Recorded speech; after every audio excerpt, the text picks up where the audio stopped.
Hola, ¿qué tal? Buenas noches. Mi nombre es Ernesto Herrera Rosales. Mi número de matrícula es 2103-5466. El nombre del reto es el número 2, la jurisprudencia. El nombre del módulo, juicio de amparo número 1. Actualmente estoy cursando la licenciatura en Derecho en la UBEC. Mi nombre de asesor es la maestra en Derecho Sofía Pérez Fuentes. La fecha de la elaboración de este trabajo fue el 15 de marzo del 2023. El trabajo de este reto es analizar los tres estudios de estos casos que se presentan y con base en ellos dar respuesta a los 5 planteamientos. Respecto al caso número 1, señala qué método de integración se utilizó para la creación de dicha jurisprudencia, que sería reiteración, contradicción de criterios o precedentes obligatorios. El caso 1 es la tesis primera, diagonal J, 102, diagonal 2011, el número de tomos 34, romano, septiembre de 2011, es una jurisprudencia común. El ordenamiento por facultad de atracción. La Suprema Corte de Justicia de la Nación puede ejercer afecto de integrar la jurisprudencia sobre un problema que aplica el análisis de diversos preceptos constitucionales y legales.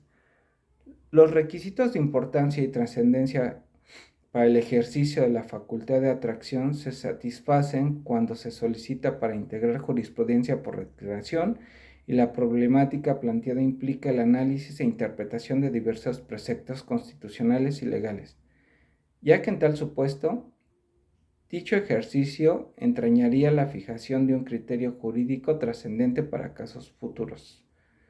Lo anterior es así, pues en atención al principio de legalidad la jurisprudencia debe formularse con un grado suficiente de determinación que permita saber la conducta ordenada o prohibida, así como las consecuencias de su inobservancia, ya que en otro modo el objeto de vincular a las autoridades en el cumplimiento de la ley sería inalcanzable, pues la garantía de certeza se fundamenta en el principio de la legitimación democrática.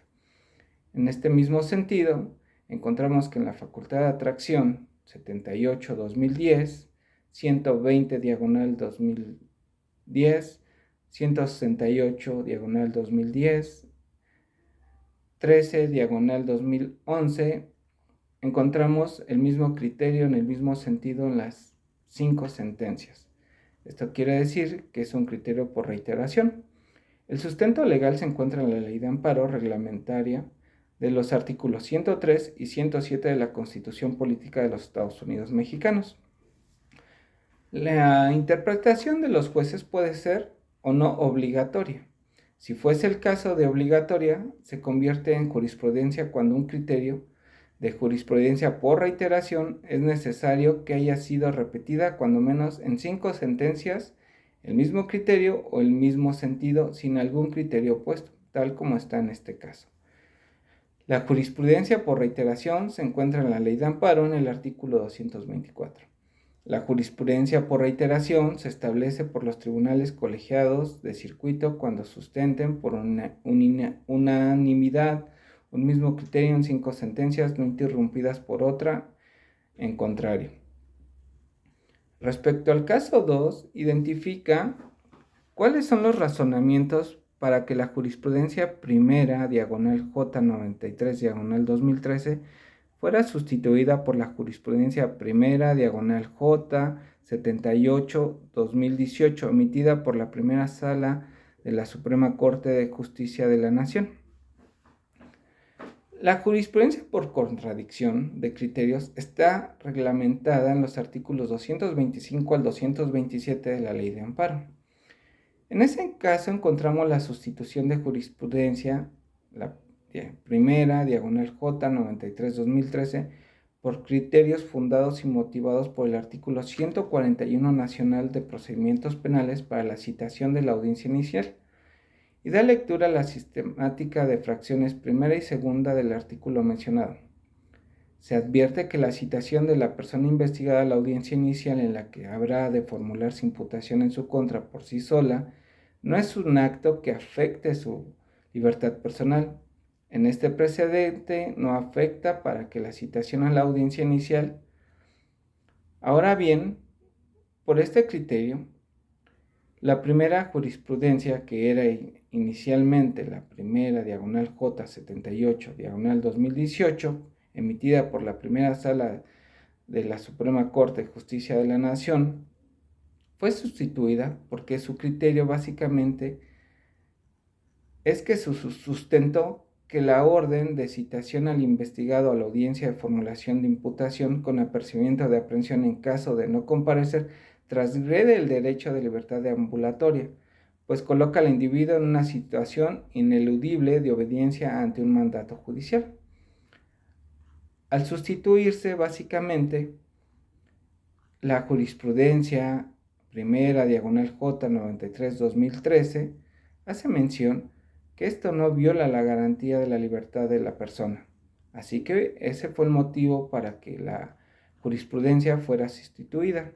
En el ámbito legal fundado, el artículo 225 del ordenamiento de la Ley de Amparo Fundamentada, la jurisprudencia por contradicción se establece al dilucidar los criterios discrepantes sostenidos entre las salas de la Suprema Corte de la Justicia de la Nación, entre los plenos regionales o entre los tribunales colegiados de circuito en los asuntos de su competencia.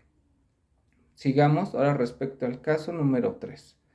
Respecto al caso número 3, se tiene que analizar el caso primero, segundo y tercero y indicar en qué época del Semanario Judicial de la Federación fueron publicadas las jurisprudencias. En el caso 1, la tesis primera diagonal J 102 diagonal 2011 fue en la novena época. En el caso 2, la tesis primera diagonal J 78 diagonal 2018 fue en la décima época. Y en el caso 3, en la tesis P diagonal J 145 diagonal 2000 en la novena época.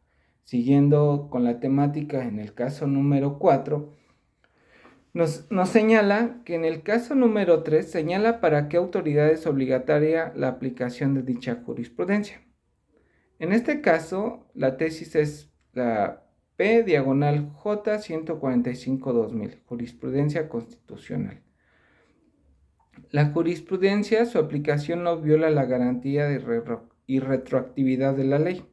Encontramos que es una jurisprudencia por precedentes obligatorios.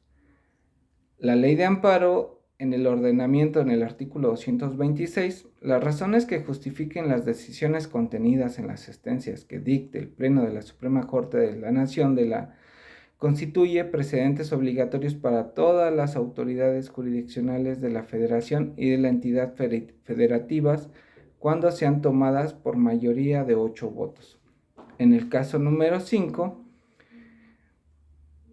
identifica si se cumple con los requisitos establecidos en el artículo 223 de la Ley de Amparo respecto a los votos que deben emitirse para su aprobación en el caso número 1. En el ordenamiento de la Ley de Amparo en el artículo 223, las razones que justifiquen las decisiones contenidas en las sentencias que dicten las salas de la Suprema Corte de Justicia de la Nación constituyen precedentes obligatorios para todas las autoridades jurisdiccionales de la Federación de la entidad federativa cuando sean tomadas por mayoría de 4 votos. Las cuestiones de hechos o de derecho que no sean necesarias para justificar la decisión no sería obligatoria.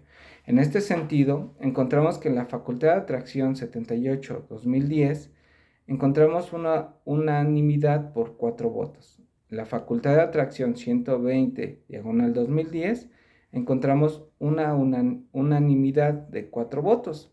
En la Facultad de Atracción 168-2010 encontramos nuevamente 4 votos. Y en la Facultad de Atracción 13-2011 encontramos que hay 5 votos. Con esto reiteramos que básicamente el ordenamiento es para la jurisprudencia obligatoria. Así de este modo, pues concluimos con lo que vendría siendo los casos para fundarlos y motivarlos. A continuación me gustaría dejar mi conclusión. Esta fuente es tomada de acuerdo a la Suprema Corte de Justicia de la Nación y esto es derivado a la importancia de la jurisprudencia en nuestro país. La jurisprudencia es un conjunto de principios razonamientos y criterios que los juzgadores establecen en sus resoluciones al interpretar las normas jurídicas, es decir, al desentrañar o esclarecer el sentido y el alcance de estas, al no definir los casos no previstos en ellas. La jurisprudencia es considerada una de las llamadas fuentes formales del derecho, es decir, uno de los procesos o medios a través de los que se crean las normas jurídicas. Entre dichas fuentes encontramos también a la legislación, la costumbre, las normas individualizadas y los principios generales del derecho. La importancia de una manera objetiva es tener en cuenta quiénes pueden emitir la jurisprudencia en el Poder Judicial de la Federación. El Poder Judicial de la Federación, por disposición de la ley, están facultados para emitir jurisprudencias obligatorias. El Pleno y las salas de la Suprema Corte de Justicia de la Nación, la Sala Superior y las salas regionales del Tribunal Electoral del Poder Judicial de la Federación, los plenos de circuito y los tribunales colegiados de circuito. Pues con esto me despido con mi aporte del trabajo, espero les haya gustado y les agradezco mucho su tiempo. Que tengan buena noche.